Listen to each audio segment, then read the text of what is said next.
Darf ich mein Kind eigentlich Adolf, Kirsche oder Fanta nennen? Das regelt das Vornamensrecht in Deutschland und was es damit auf sich hat, klären wir in diesem Video.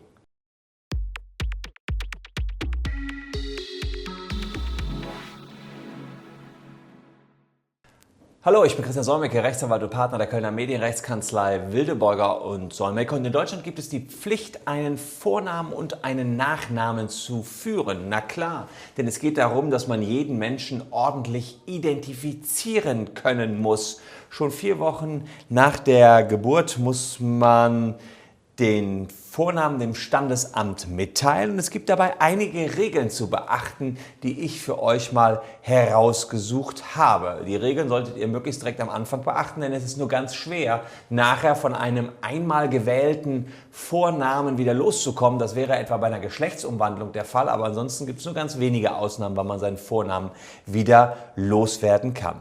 Problematisch ist, dass die Regeln eher von den Gerichten gebildet worden sind, als dass sie im Gesetz stehen würden, sodass wir hier einige Urteile heranziehen mussten, um zu schauen, was ist in der Vergangenheit akzeptiert worden und was ist nicht akzeptiert worden.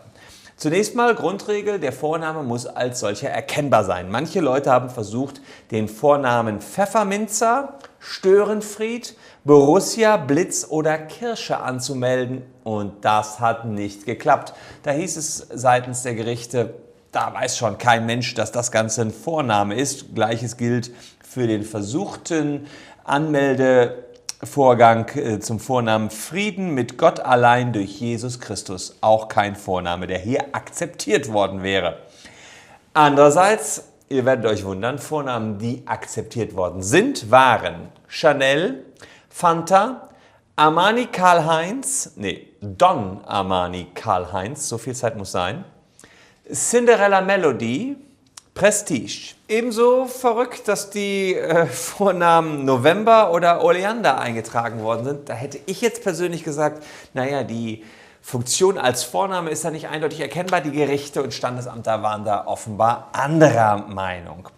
Nicht möglich, anders als in den USA, sind Fantasienamen, also Rachitis in Amerika erlaubt oder Y, also einfach nur der Buchstabe Y, das funktioniert hier nicht.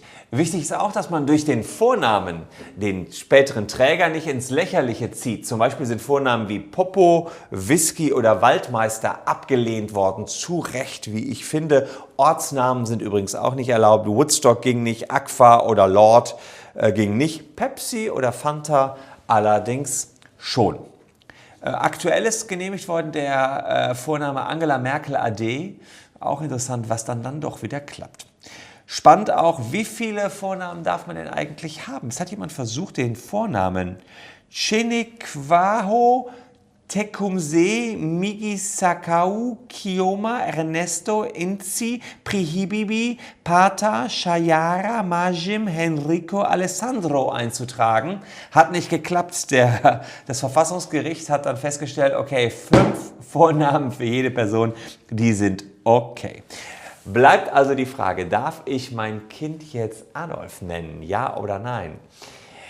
Schwierig, denn dieser Name Adolf ist natürlich in Deutschland erstmal extrem negativ besetzt und da wird das Standesamt sich erstmal nach den Beweggründen erkundigen, warum man sein Kind wirklich Adolf nennen will. Und wenn man da nichts Überzeugendes rüberbringt, sondern möglicherweise einfach vielleicht sogar noch eine sehr rechte Gesinnung dem Kind auf diese Weise mitgeben will, dann könnte es sein, dass das Standesamt zum Schutz des Kindes die Eintragung dieses Vornamens verweigern wird. Rechtsstreitigkeiten zu diesem Namen sind uns jedenfalls nicht bekannt. Also da hat noch keiner versucht, den Vornamen Adolf gerichtlich durchzusetzen und vielleicht ist das auch gut so. Was meint ihr? Was haltet ihr von den ganzen Vornamen, die eingetragen worden sind? Was haltet ihr davon, dass manche Vornamen nicht eingetragen worden sind? Ist das korrekt, dass wir hier so ein geregeltes Vornamenrecht haben oder nicht?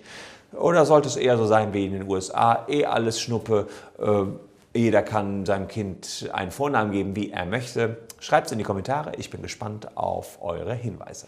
Danke fürs Zuschauen, tschüss und bis bald.